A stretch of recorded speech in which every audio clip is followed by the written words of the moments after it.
बागुलबुवा.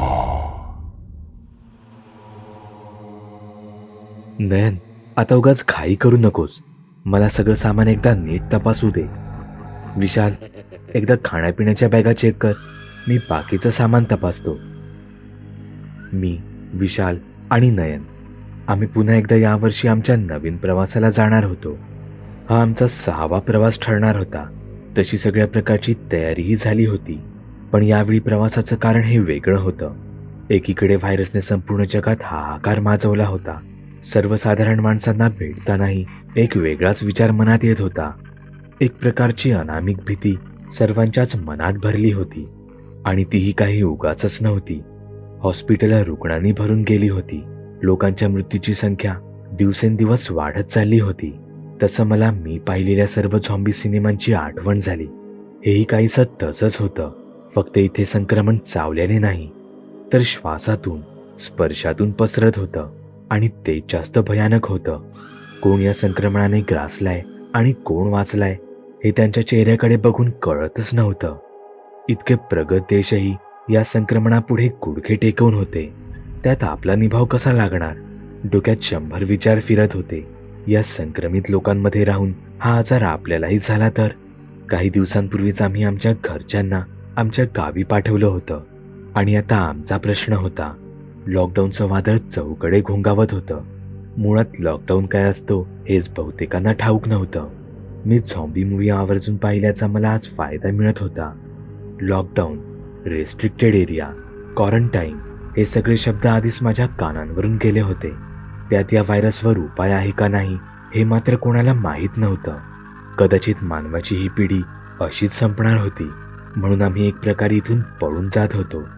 इथलं सगळं आवरून आम्ही आमच्या घरच्यांकडे जायला निघालो होतो. म्हणजेच आमच्या छोट्याशा गावाला. हो, खाण्यापिण्याचं सगळं बरोबर भरलं आहे, विशाल म्हणाला. चला तर मग निघू आपण.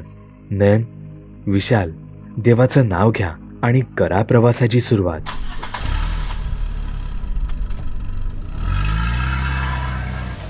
हा प्रवास फारच घाई गडबडीत सुरू झाला होता. यावेळी ना मांत्रिकाशी लढायचं होतं, ना कोणत्या भूताशी सामना करायचा होता. यावेळी फक्त या माणसांपासूनच स्वतःचा जीव वाचवायचा होता. वाहनांची बरीच रांग लागली होती. कदाचित लॉकडाऊनची कुणकुण सर्वांनाच लागली असावी. दुकानांतही गर्दी दिसत होती. सगळी माणसं महिन्याभराचं सामान एकाच वेळी घेऊन जात होती. किती भयानक स्थिती होती. जणू काही वेळातच मोठं युद्ध सुरू होणार आहे अशी सगळ्यांची धावपळ सुरू होती. आज सकाळीच गाडीची टंकी फुल केली होती. आता फक्त इथून कसं तरी निघायचं होतं. ट्रॅफिकमधून नयन बरोबर गाडी काढत होता. दुपारी 3 वाजता निघालेलो आम्ही. रात्री 9-10च्या दरम्यान मुंबई बाहेर आलो. तसा आमच्या जीवात जीव आला. गाडी रस्त्याकडेला लावून आम्ही आमच्या जागा बदलल्या. आता गाडी विशाल चालवत होता आणि नयन माझ्या बाजूला बसून आराम करत होता. खरं तर हा पहिला प्रवास होता जो आम्ही आमच्या इच्छेने मुळीच करत नव्हतो. रात्रीचा गार वारा सुटला आणि मला आमचे आधीचे सगळे प्रवास डोळ्यासमोर दिसू लागले. हे विचार माझ्या एकट्याच्याच डोक्यात फिरत नव्हते.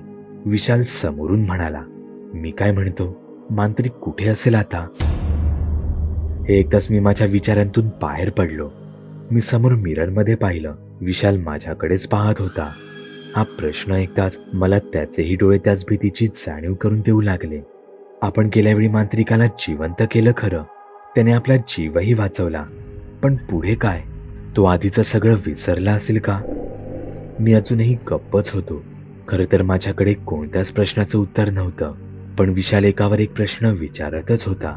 आपल्याला समजा आता गरज भासली तर गुरुजी आपल्या मदतीला येतील ना?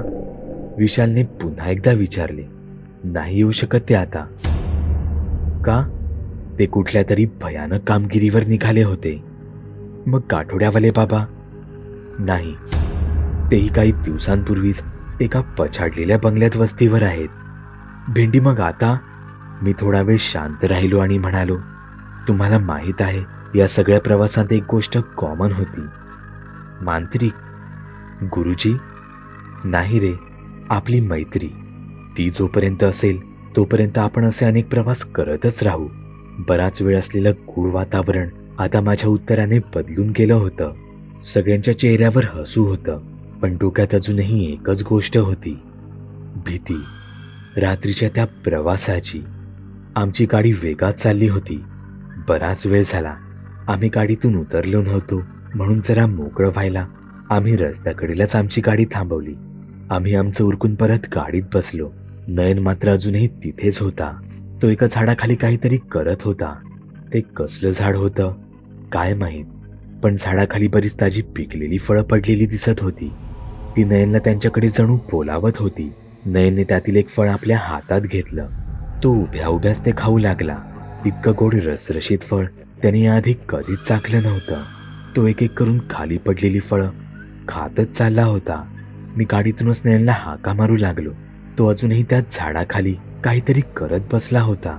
मी गाडीतून उतरलो आणि त्याच्याजवळ जाऊन पाहिलं तर तो एका कचऱ्याच्या ढिगाऱ्यापाशी उभा होता. तिथे कुजलेली फळं पडली होती. त्यातील एक फळ तर नयनच्या हातातच होतं. शी, ही काय घाण उचलतोस, असं म्हणत मी त्याच्या हातावर एक फटकाच मारला. मला तेव्हा याची जराही कल्पना नव्हती की तो इतका वेळ तीच कुजलेली फळं खात बसला होता. चल लवकर, आपल्याला इथून निघायला हवं. जितक्या लवकर गावी पोहोचू तितकं आपल्यासाठी चांगलं. परत गावच्या सीमाही सील केल्या तर आपण पुरते अडकून पडू. तितक्यात नयन उलट्या करू लागला. त्याने खाल्लेलं सगळं काही तो उकून टाकत होता. याला काय झालं अचानक? तो पिवळट हिरवट अशा उलट्या करत होता. यालाही त्या व्हायरसचं इन्फेक्शन झालं की काय? नयन, काय रे, बरा आहेस ना, असं विचारत मी त्याच्या खांद्यावर हात ठेवला. तसं त्याने वर माझ्याकडे पाहिलं. त्याचे डोळे लाल झाले होते. विशाल, याला गाडीत बसव, असं म्हणत मी आणि विशालने नयनला गाडीत पाठच्या सीटवर बसवलं. मी सोबत आणलेली उलटीवरची गोळी त्याला दिली. त्याला आराम करायला ऐसपैस जागा मिळावी म्हणून मी पुढे विशालच्या बाजूला बसलो आणि आमचा प्रवास पुन्हा एकदा सुरू झाला. हळूहळू डोंगर घाट येऊ लागला. प्रवासात नेहमी जागा राहणारा मी, माझा अचानकच कसा काय डोळा लागला मला कळलंच नाही. विशालच्या बोलण्याने मला जाग आली. तो नयनला जोरजोरात ओरडत होता. मी धडपडून जागा झालो. विशालने रस्त्याकडेला गाडी थांबवली होती. विशाल घाबराघुबरा झाला होता. मी पाठी नयनकडे पाहिलं. नयनची अवस्था फारच भयानक झाली होती. पाठी बसून त्याने आमच्या सगळ्या बॅगा उघडल्या होत्या. त्यात जे काही मिळेल ते तो त्याच्या तोंडात कोंबत होता. खाताना तो विचित्रपणे कुरकुरत होता. त्याचा स्वतःवरचा ताबाच राहिला नव्हता. नयन, ठीक आहेस ना, असा काय करतोयस? विशाल काळजीपोटी बोलत होता. तो आता नाही काही बोलणार, मी म्हणालो. का का नाही बोलणार? तो शुद्धीत नाहीये. याच्याकडे पाहून तर असंच वाटतंय की याला भस्म्याने धरलंय. आपण मगाशी ज्या निर्जन ठिकाणी थांबलो होतो तेव्हा नयन त्या कचऱ्यापाशी काहीतरी करत बसला होता. त्याच्या हातात कुजलेलं फळ होतं. कदाचित त्याने तिथलं काहीतरी उचलून खाल्लं असावं. असं म्हणतात उकिरड्यावर किंवा एखाद्या निर्जन ठिकाणी या भस्म्याचं वास्तव्य असतं. तो कसा बनतो किंवा लोकांना कसा झपाटतो यामागे अनेक गोष्टी बोलल्या जातात. एखादी व्यक्ती जर एका वेळी खूप अन्न खाताना दिसली तर लोक उपहासाने त्याला भस्मा झालाय असं म्हणतात. पण खरंच एखाद्याला जेव्हा भस्म्या झपाटतो तेव्हा तिथलं चित्र फारच भयानक होऊन जातं. असं म्हणतात अशी लोक तिप्पट चौपट जेवूनही त्यांची भूक काही कमी होत नाही. असंच एका गावात एका मुलाला भस्म्याने झपाटले होते. 14-15 वर्षाचं पोर, पण मोठ्या माणसांच्या तिपटीने जेवायचं. टोपभर भात एकटंच संपवायचं. घरात आधीच दारिद्र्य होतं. यात त्या पोराचं वागणं घरच्यांना काळजीत टाकणारं होतं. शेवटी घरचे त्याला एका खोलीमध्ये साखळीने बांधून ठेवू लागले. त्याच्या जीवाच्या गरजे इतकंच त्याला खायला देऊ लागले. पण एके रात्री त्याने त्याच्या जवळ आलेल्या मांजराचाच घास घेतला. त्याचं रक्ताने भरलेलं तोंड त्याच्यात असलेल्या सैतानाची भयानकता दर्शवत होता. तो मिळेल तेवढं खाऊन उलट्या करू लागला.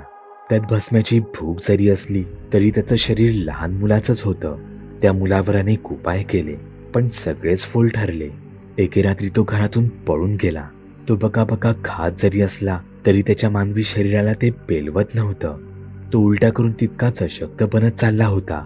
त्याला आता साधं शिकार हवं होतं. मग काय, एके रात्री गावातील काही माणसांना वेशीबाहेर टाकलेल्या गुरांच्या प्रेतावर एक मुलगा बसलेला दिसला.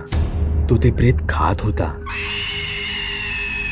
ते दृश्य इतकं किळसवाणं वाटत होतं की त्या गावकऱ्यांना ते बघवलं गेलं नाही.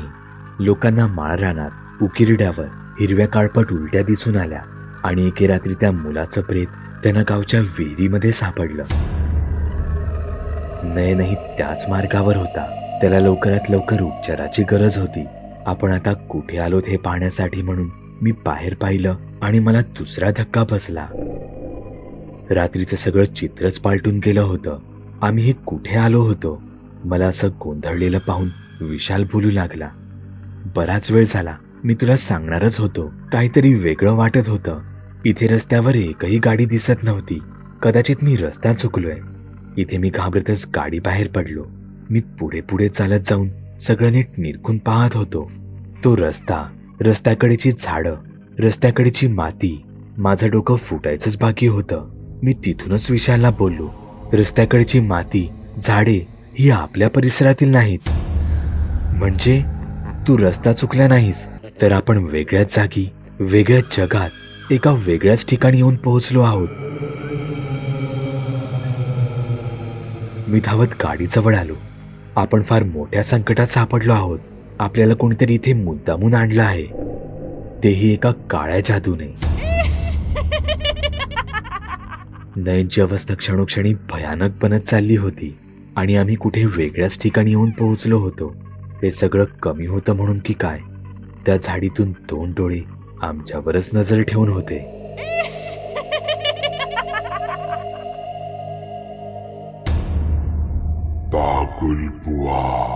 चॅनलवर अपलोड केलेल्या नवीन व्हिडिओची नोटिफिकेशन मिळवण्यासाठी चॅनल सबस्क्राईब करायला विसरू नका. व्हिडिओ आवडला तर आमच्या मेहनतीचा मोबदला म्हणून तो लाईक करून मित्रांसोबत जरूर शेअर करा. चॅनलवरचे इतर व्हिडिओ पाहण्यासाठी इथे क्लिक करा. तसेच चॅनलवरची प्लेलिस्टही चेक करा. दर दिवशी नवनवीन भूतांचे व्हिडिओ बनवून मी तुमचं मनोरंजन करत राहू याची खात्री बाळगा.